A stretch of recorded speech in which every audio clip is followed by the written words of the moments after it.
mujizat sertai tiap langkahku. Shalom, selamat pagi Bapak Ibu yang terkasih di dalam Tuhan Yesus Kristus. Kembali kita beribadah secara online. Kita memuji dan menyembah Tuhan dengan sepenuh hati kita. Mari kita siapkan hati, pikiran kita, tubuh, jiwa, roh kita untuk datang dalam hadirat Tuhan, memuji dan menyembah Dia. Mari kita berdoa. Segala pujian, syukur, hormat, pengagungan hanya bagi-Mu Tuhan.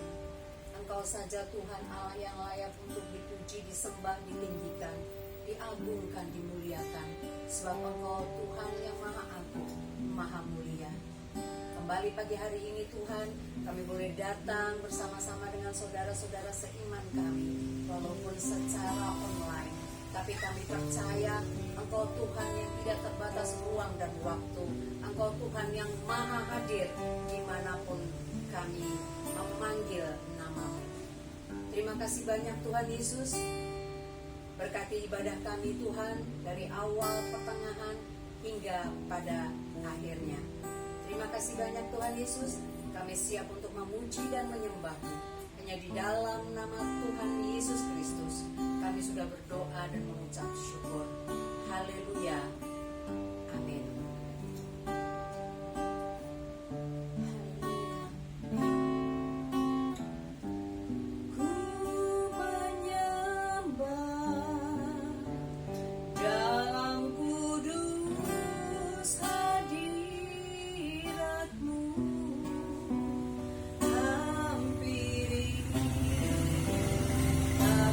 Kasih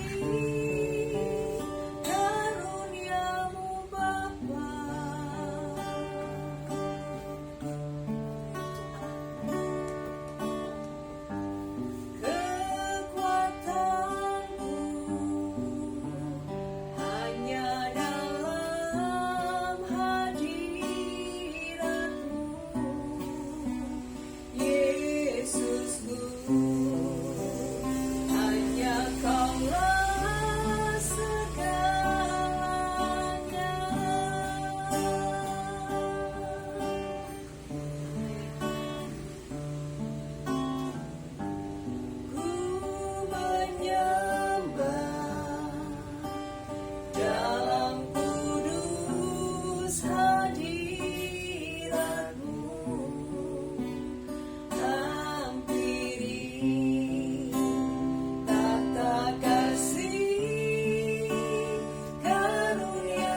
yakin Kau nyata di sini, kemenangan terjadi di sini, kesembuhan terjadi di sini, kelepasan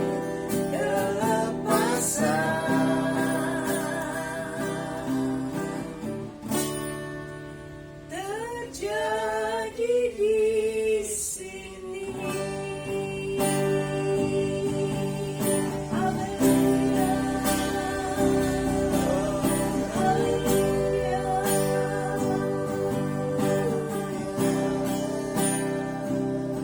Kami sembah Engkau Tuhan, kami sembah Engkau Yesus. Tiada lain yang layak dipuji disembah, hanya Kau Yesus Tuhan, Allah yang berkuasa, Allah yang dahsyat, Allah yang ajaib. Kami puji kebesaran Tuhan, kami tinggikan nama-Mu, Yesus Tuhan. Haleluya, haleluya, haleluya, haleluya. Glory bagi-Mu Tuhan, glory, glory, haleluya. Haleluya, haleluya, haleluya.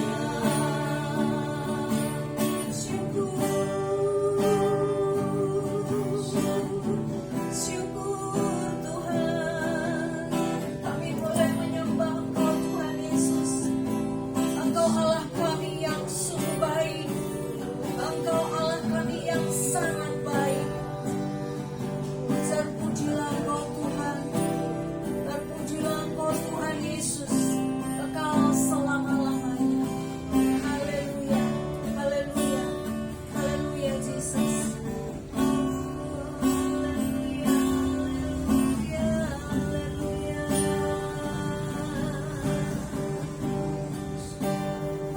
Terima kasih Tuhan, terima kasih buat kasih setia-Mu. Terima kasih ya Allahku. Terpujilah Engkau Tuhan Yesus. Kami bangga memiliki Engkau Tuhan, Allah kami yang hidup. Kami bangga memiliki Engkau Tuhan, Allah yang luar biasa di dalam kehidupan kami, di dalam kehidupan keluarga kami. Kami bersyukur Tuhan Yesus memiliki Engkau, Allah yang luar biasa. Terima kasih buat kehadiran-Mu pagi hari ini di tengah-tengah kami. Kami percaya di dalam nama Tuhan Yesus Kristus, kehadiran-Mu Tuhan memulihkan setiap kami. Kehadiran-Mu Tuhan menyembuhkan kami yang sakit. Kehadiran-Mu Tuhan membawa berkat bagi kami semua. Terima kasih Tuhan Yesus. Terima kasih. Kami akan terus bersukacita. Kami akan terus bersorak-sorai. Karena kami percaya kami akan terima berkat yang luar biasa dari surga. Terima kasih Tuhan.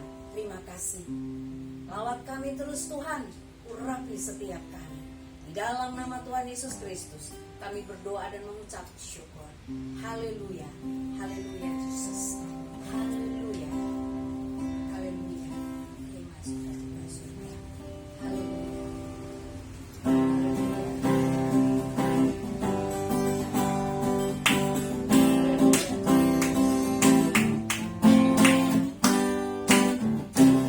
Sukacita surga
sukacita Allah ada di dalam kehidupan kita. Amin. Si Tuhan, kita siapkan hati kita untuk kita mendengarkan firman Tuhan. Haleluya, Yesus. Bukan dengan kekuatanku ku dapat jalani hidupku, tanpa Tuhan yang di sampingku ku tak mampu sendiri.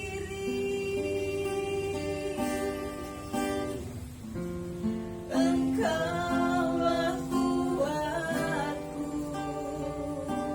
yang menopangku Tuhan, yang menopangku. Ku pandang wajah-Mu dan berseru, pertolonganku datang dari-Mu.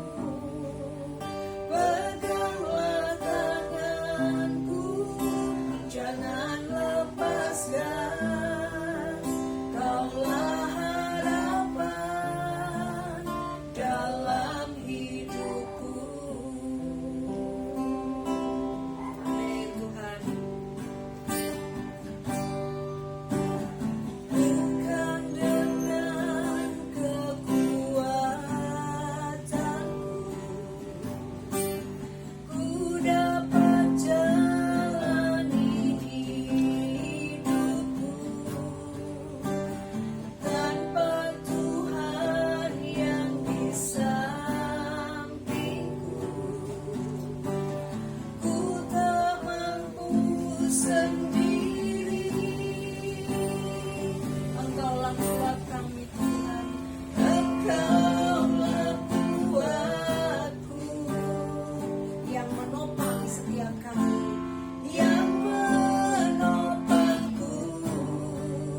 Ku pandang wajah-Mu dan berseru,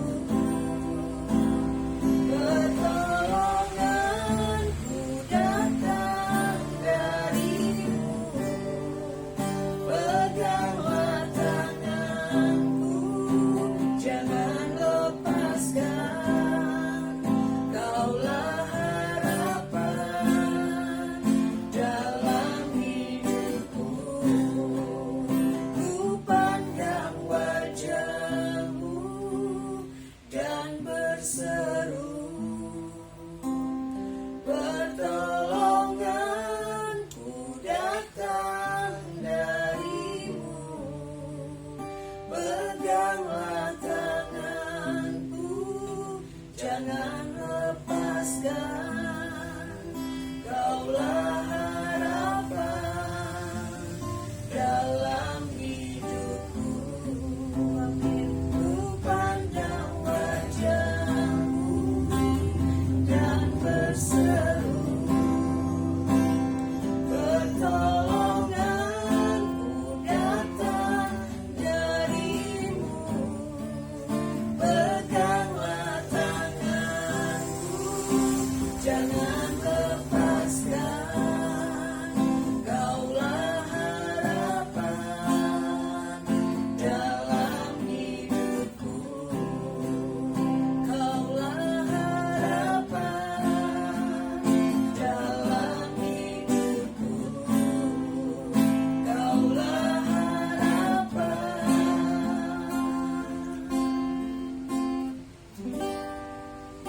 dalam hidupku.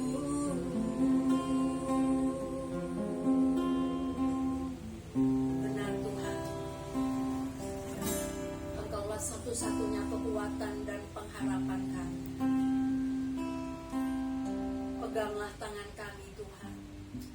Kami tidak mampu berjalan sendiri tanpa Engkau. Kami percaya Engkau Tuhan yang tidak pernah tinggalkan kami. Engkau Tuhan yang tidak pernah jauh dari kami. Terima kasih Tuhan Yesus, terima kasih. Saatnya kami akan mendengarkan sebagian dari firman.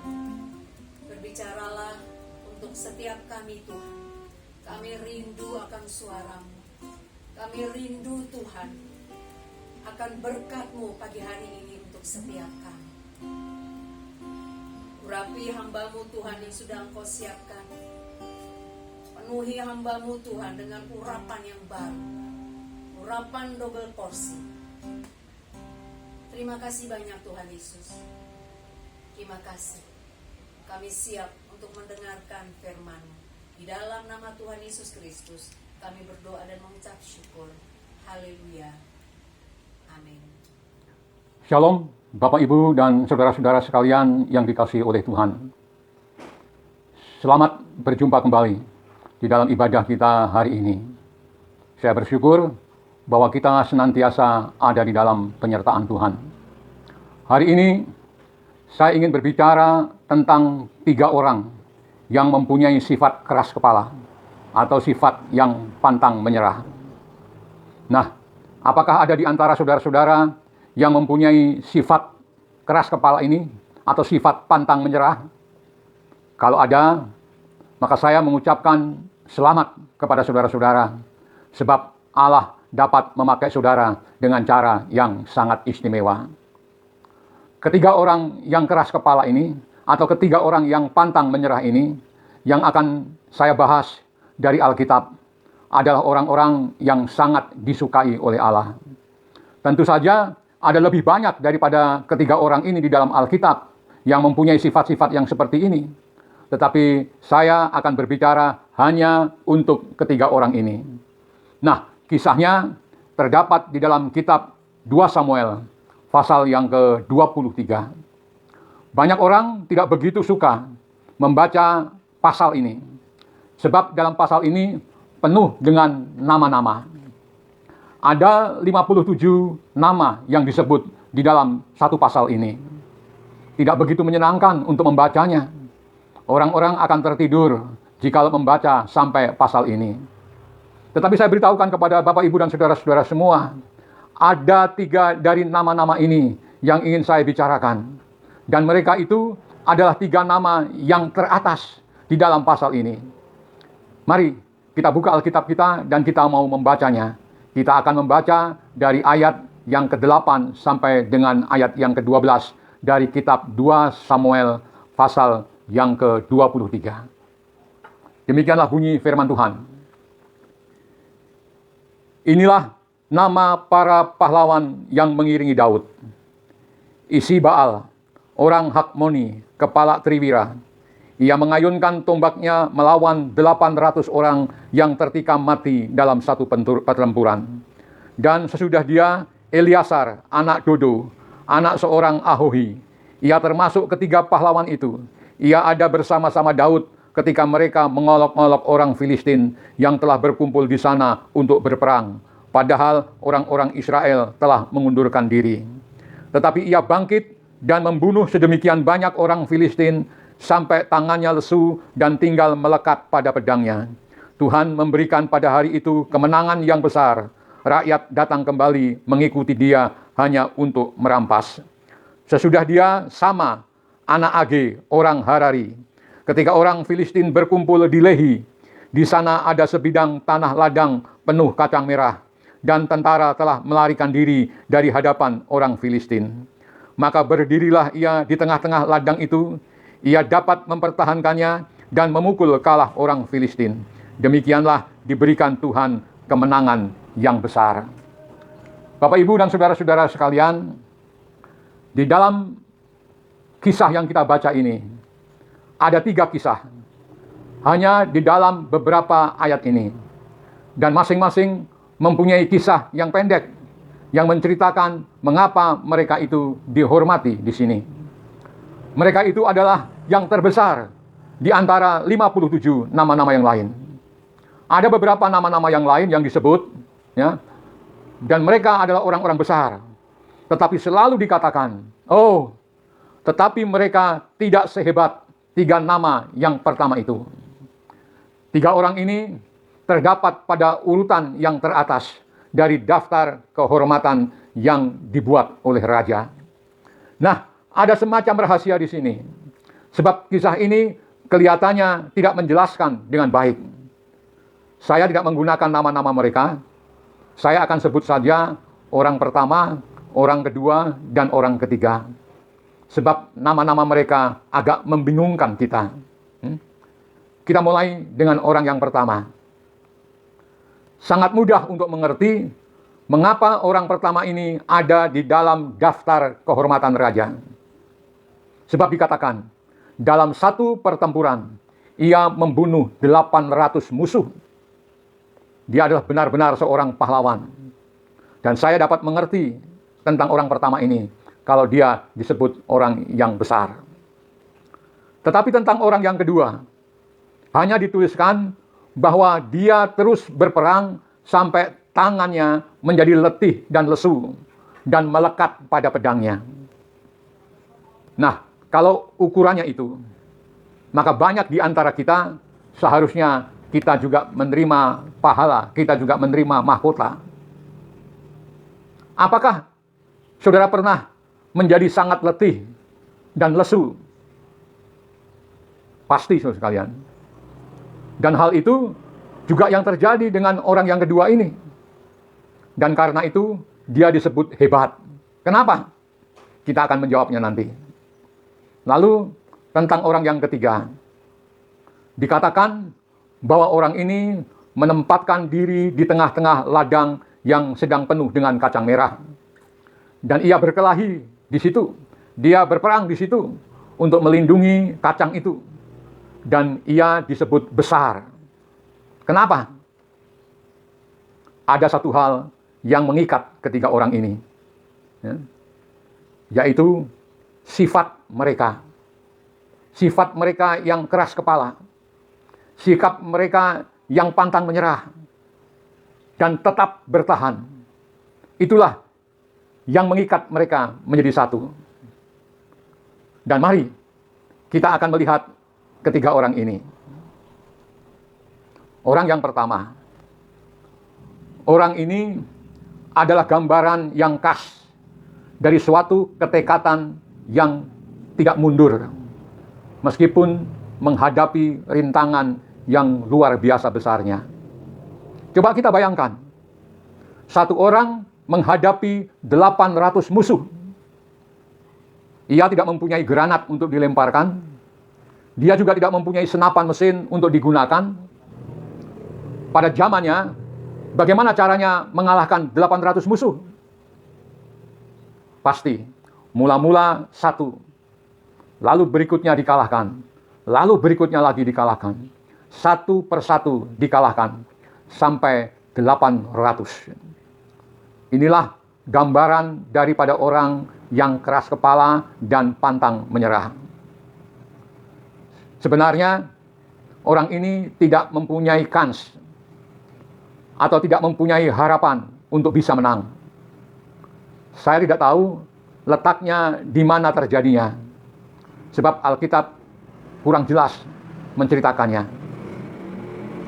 Kemungkinan terjadi di salah satu tempat di Israel, di mana ada sebuah jalan setapak di antara dua gunung batu, yang lebarnya mungkin hanya cukup untuk satu orang melewatinya. Dan orang yang pertama ini menempatkan dirinya di tengah-tengah celah itu. Dan kemudian ada 800 orang Filistin mendatanginya. Dan orang-orang Filistin itu mengatakan, "Hai, kamu mundur. Kamu jangan menghalang-halangi aku." Orang yang pertama ini mengatakan, "Kalian tidak dapat melewati tempat ini." Dan kita bisa bayangkan, oh, mereka semua tertawa. Dan mereka mengatakan, "Kami 800, kamu hanya satu. Apa kamu pikir kamu dapat menghalangi kami? Ayo minggir, menyingkirlah kamu." Tetapi dia tetap menjawab, "Tidak, kalian tidak akan melewati tempat ini. Karena ini adalah wilayahnya Allah. Dan saya tidak akan menyerah." Maka prajurit yang pertama melangkah maju. Orang yang pertama itu membunuh dia. Lalu yang kedua maju, dibunuhnya. Lalu yang ketiga maju, dibunuhnya, dan seterusnya, dan seterusnya. Bagi saudara-saudara yang suka berpikir secara matematis, saya akan terangkan begini. Kesempatan untuk bisa memenangkan perkelahian yang pertama adalah 1:2. Aku yang mati atau kamu yang mati. Tetapi kesempatan untuk dapat memenangkan perkelahian atau peperangan yang kedua adalah 1:4. Dan peperangan berikutnya adalah 1:8. Berikutnya 1:16. Berikutnya 1:32. Dan seterusnya 1:64. Dapatkah saudara membayangkan untuk mengerjakan semuanya itu sebanyak 800 kali?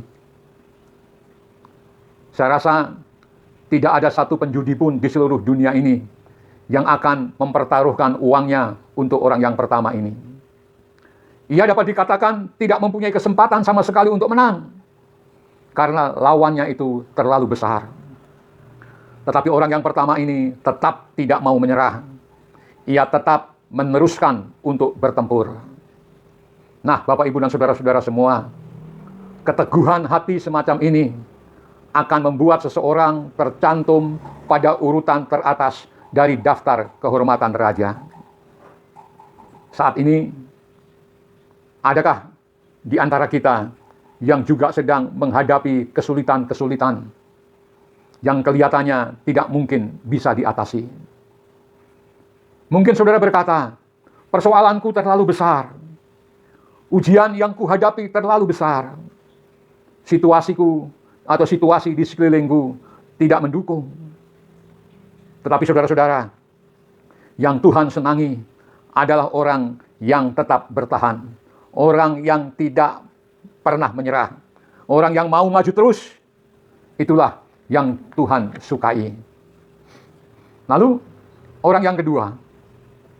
Orang yang kedua adalah gambaran yang lain lagi dari sifat keras kepala atau sifat pantang menyerah. Karena musuhnya adalah kelelahannya sendiri. Orang yang kedua ini sudah capek bertempur. Dia sudah letih dan lesu dalam pertempuran. Kalau bisa, dia ingin mengasuh sebentar. Mungkin di bawah sebuah pohon yang rindang. Karena otot-ototnya sudah nyeri. Ia sudah memegang pedangnya begitu lama. Sehingga jari-jarinya ini sudah kejang. Dan dikatakan melekat pada pedangnya. Tidak tertulis berapa banyak orang yang sudah dibunuhnya. Tapi yang terpenting pada orang ini ialah bahwa dia sudah mengalahkan kelelahannya sendiri. Tangannya sampai melekat pada pedangnya. Ia tetap tidak mau menyerah. Dan pada akhirnya otaknya berkata kepada tangannya, lepaskan pedang itu. Tangannya menjawab, saya lupa bagaimana caranya melepaskan. Karena tangannya telah memegang pedang itu terlalu lama. Sehingga dia harus menggunakan tangan yang satunya untuk membuka jari-jarinya satu persatu. Itulah yang dinamakan kelelahan. Bapak, Ibu, dan saudara-saudara yang dikasihi oleh Tuhan. Berkali-kali dalam pelayanan saya, dalam melayani Tuhan, saya juga ingin berhenti melayani. Saya sering berkata kepada Tuhan, Tuhan, aku nggak kuat. Aku mau berhenti. Terlalu berat masalah yang harus kutanggung. Tetapi saya mendengar suara Bapakku yang di surga selalu berkata kepada saya, maju terus Simon, maju terus. Saya berkata, nggak kuat Tuhan. Tetapi selalu Bapakku yang di surga mengatakan, terus maju, jalan terus. Berkali-kali saya tersungkur, jatuh dan berkata, Bapak, saya nggak kuat. Saya nggak tahan. Tetapi tetap Bapakku dari surga, dia selalu mengatakan, maju terus, karena pekerjaanmu masih ada. Saya berkata, saya mau berhenti. Tetapi Bapakku selalu bilang, terus jalan. Dengan terseret-seret, saya terus melayani dia. Meskipun umur makin hari makin bertambah lanjut. Tubuh lemah. Dan saya banyak kekurangan dan pergumulan.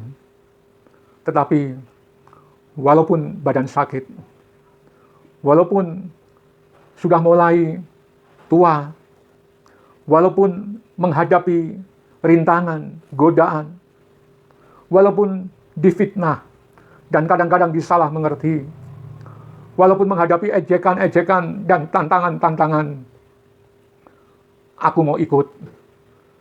Sebab Bapakku di surga selalu bilang, jalan terus. Dan ketika aku jalan terus, aku ketemu Yesus yang menghibur. Aku ketemu dia bukan lagi sebagai Bapa, tetapi aku ketemu dia sebagai Raja yang menepuk-nepuk bahuku dan berkata, Simon, engkau bekerja baik. Masuklah dalam kesukaan Tuanmu. Bapak, Ibu, dan saudara-saudara semua, saat ini Raja Damai ada di antara saudara-saudara. Dan kalau saat ini ada di antara saudara yang letih, lesu, lelah, yang juga berkata kepada Bapak, aku sudah nggak kuat. Bapak kita selalu bilang, terus jalan. Ada maksudnya. Sebab di ujung jalan keberatan, di ujung jalan kesulitan dan rintangan-rintangan, ada Raja Damai yang menanti kita. Dan kalau saat ini, Bapak, Ibu, dan saudara-saudara semua, sungguh-sungguh mau menyerahkan hidupmu, mau menyerahkan pelayananmu kepada Tuhan Yesus, maka saudara akan mengalami Dia sepenuh-penuhnya. Saudara akan mengalami keajaibannya Yesus. Saudara akan mengalami kebaikannya Yesus. Saudara akan melihat atau mengalami nasihatnya yang baik. Dan saudara akan mengalami segala kebesarannya. Saudara akan mengalami kasih sayang Bapa. Dan saudara akan mengalami damai, sejahtera, sukacita yang besar. Saudara-saudara, kadang-kadang kita menjadi lelah. Kadang-kadang kita menjadi letih dan lesu dalam hidup kita, hidup kekristenan, hidup pelayanan kita. Pada saat-saat yang demikian itu, Bapak, Ibu, dan saudara-saudara semua, ingatlah kepada Eliasar, orang yang kedua ini. Dia meneruskan, dia tidak mau berhenti. Ia menjadi begitu capek, lelah, sampai tangannya susah bergerak. Tetapi ia tetap meneruskan. Dia tetap meneruskan. Bapak, Ibu, dan saudara-saudara semua, apakah Bapak, Ibu, dan saudara-saudara pernah memperhatikan seorang atlet yang melakukan lomba maraton? Saya dapat melihat bagaimana wajahnya yang begitu lelah. Kadang-kadang mereka maju dengan terpatah-patah, dengan sempoyongan, karena mereka habis tenaganya. Tetapi selalu ada orang yang seperti orang yang kedua ini. Mereka tidak mau berhenti. Tidak peduli bagaimanapun capeknya. Tidak peduli bagaimanapun lelahnya. Mereka tidak mau berhenti. Saya pernah melihat di televisi seorang atlet putri yang lari maraton. Dia begitu capek sampai sama sekali kehabisan tenaganya. Tetapi garis finish sudah di depan mata. Tidak jauh lagi di depannya. Maka dengan merangkak, dia meneruskan usahanya sampai benar-benar tiba di garis finish. Itulah tekad bulat dan pantang menyerah. Orang mau berbuat itu hanya untuk pahala duniawi. Tetapi saudara dan saya bertempur untuk pahala surgawi. Saya tidak tahu dengan saudara-saudara. Tetapi bagi saya telah memutuskan untuk terus. Meskipun saya lelah, meskipun saya capek, saya ingin tetap terus melayani Dia sampai Tuhan panggil kembali. Sebab Allah sangat menyukai sifat yang seperti itu. Lalu orang yang ketiga dalam daftar ini dikatakan dia mempertahankan sebidang tanah kebun kacang. Dan ini adalah satu gambaran yang lain lagi dari sifat keras kepala, dari sifat pantang menyerah, yaitu bertekad bulat meskipun untuk sesuatu tugas yang sangat sederhana. Coba kita bayangkan, dia mempertaruhkan nyawanya untuk mempertahankan sedikit kacang. Apakah saudara pikir itu tindakan yang bodoh? Tetapi dia tidak berpendapat sedemikian. Dia mengatakan bahwa ini adalah kacangnya Allah, dan ia tidak akan mengizinkan musuh untuk menjamahnya. Karena itu, waktu orang Filistin datang, dan dia sedang ada di kebun kacang itu, maka disitulah dia bertempur. Bapak, Ibu, dan saudara-saudara semua, kita tidak selalu bisa memilih tempat di mana kita berperang. Tahu-tahu kita sudah ada di tempat itu. Apakah saudara mempunyai keteguhan hati untuk mempertahankan tempat di mana saudara berada? Oh, mungkin saudara akan lebih merasa sebagai seorang pahlawan seandainya saudara ditugaskan untuk mempertahankan suatu tempat yang penting. Misalnya, saudara ditugaskan untuk membela di tangga depan daripada istana raja yang terbuat dari marmer dan batu pualam. Dan kemudian saudara mempertaruhkan nyawa saudara untuk mempertahankan daripada serangan musuh. Oh, itu suatu pertaruhan nyawa yang masuk akal. Atau saudara berdiri di pintu gerbang dari bait Allah dan kemudian membelanya terhadap orang-orang yang ingin menajiskannya. Banyak orang akan melakukan itu dengan senang hati. Karena kalau mati, namanya akan selalu dikenang dan diingat. Tetapi kalau saudara ada di sebuah kebun kacang yang terpencil, tidak ada yang melihat saudara. Tidak begitu mudah untuk menjadi pahlawan di sini. Sebabnya mengapa orang ini diberi satu penghormatan yang besar?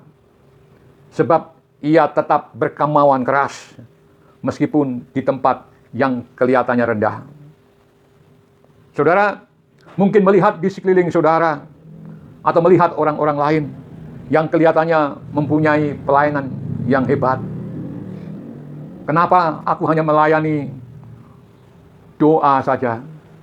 Kenapa aku hanya melayani diakonia saja? Kenapa aku harus melayani membesuk orang-orang sakit saja?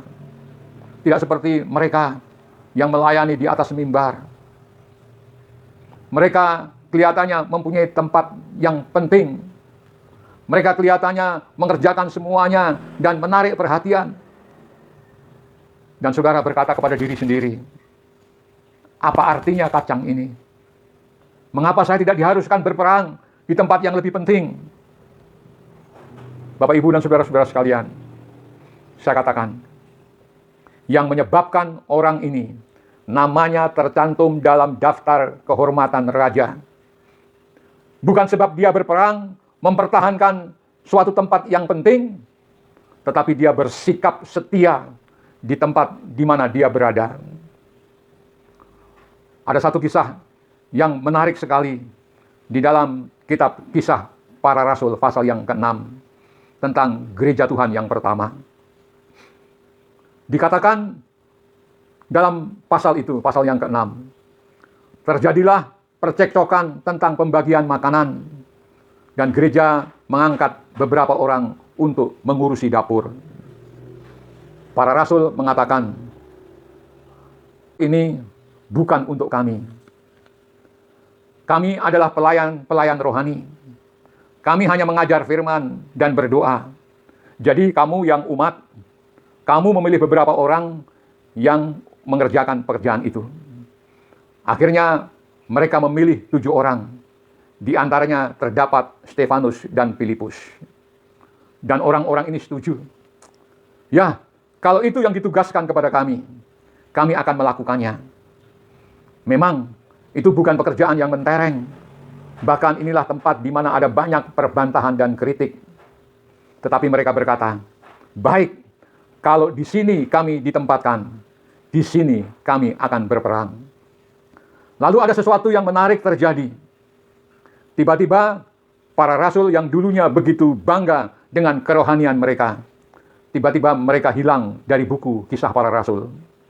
Dan Roh Kudus mulai menceritakan kepada kita apa yang terjadi pada para pembuat sup dan roti di dapur itu. Siapakah orang pertama yang mati syahid di dalam gereja? Apakah salah satu dari ke-12 rasul itu? Tidak. Siapa? Stefanus. Salah satu daripada orang yang melayani meja. Bukankah dia ini hanya seorang pengawas dapur? Tetapi Roh Kudus memberi dia kuasa yang istimewa. Tahukah saudara-saudara, siapa yang pertama kali mendirikan gereja di luar Yerusalem? Bukan salah satu dari ke-12 para rasul, tetapi Filipus, salah satu dari orang dapur itu. Saya beritahukan kepada saudara satu hal yang sangat penting. Perhatikan. Roh Kudus sama sekali tidak memperdulikan tingkatan dari pelayanan saudara. Yang dia nilai tinggi adalah apakah saudara dapat diandalkan atau tidak. Apakah saudara setia atau tidak. Bertekadlah bulat untuk mempertahankan wilayah yang dipercayakan oleh Allah kepada saudara. Tuhan mencari orang-orang yang keras kepala. Saat ini Tuhan juga sedang mencari orang-orang yang bertekad keras.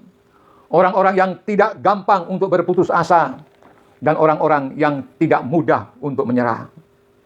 Dan saya sungguh-sungguh sangat mengharapkan saudara akan selalu mengingat orang-orang ini kalau saudara-saudara sedang berhadapan dengan kesulitan-kesulitan besar. Kalau saudara saat ini ingin mengatakan,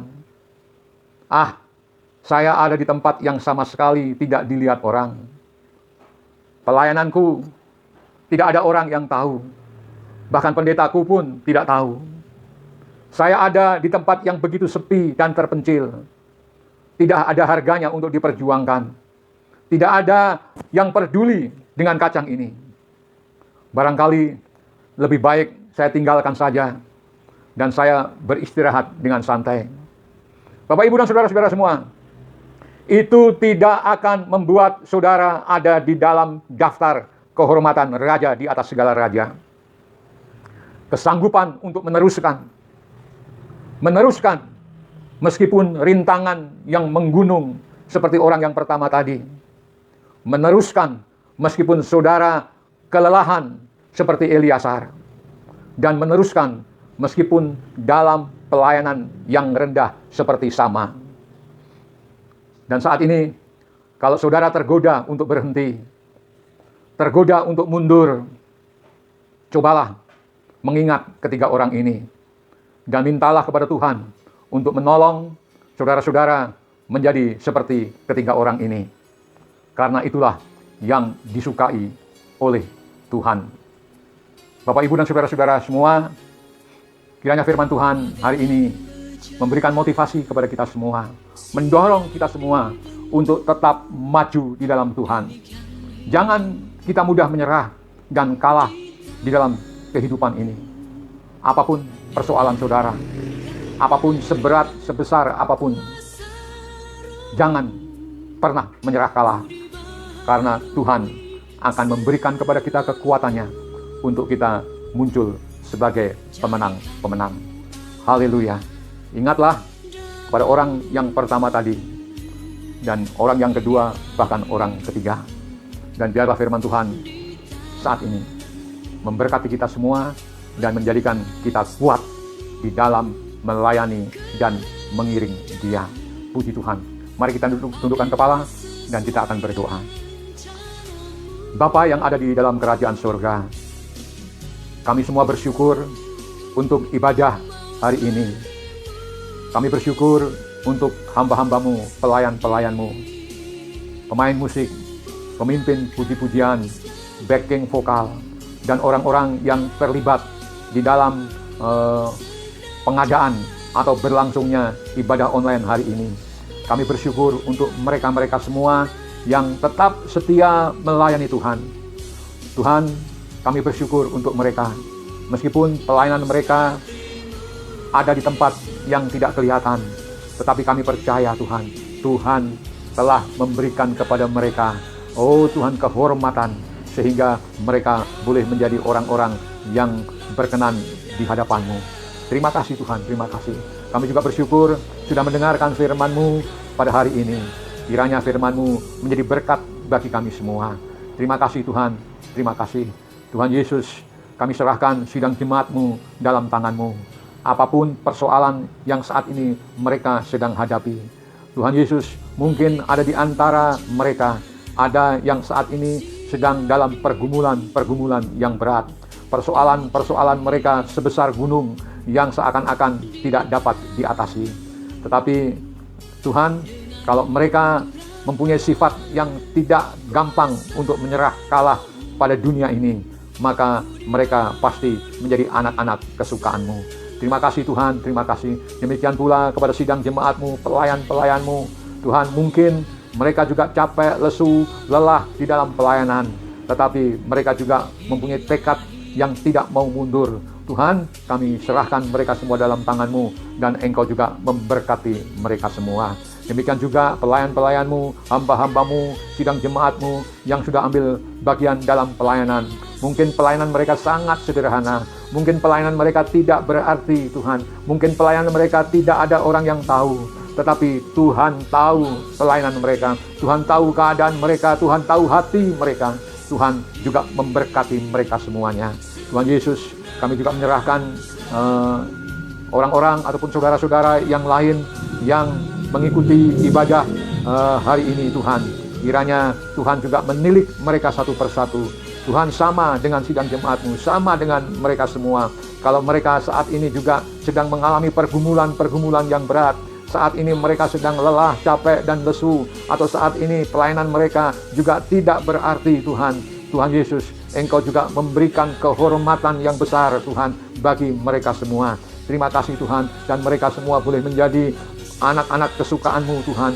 Mereka juga boleh menyukacitakan hati-Mu, dan kami percaya Tuhan, bahwa Tuhan sudah campur tangan, memberkati rumah tangga mereka, memberkati pekerjaan mereka, memberkati usaha mereka, apapun yang saat ini sedang diusahakan. Mungkin usaha-usaha yang masih kecil, ataupun usaha-usaha yang sedang dirintisnya, Tuhan. Tuhan campur tangan dan Tuhan memberkati, sehingga setiap usaha-usaha mereka dapat menjadi besar, berkembang, dan berhasil.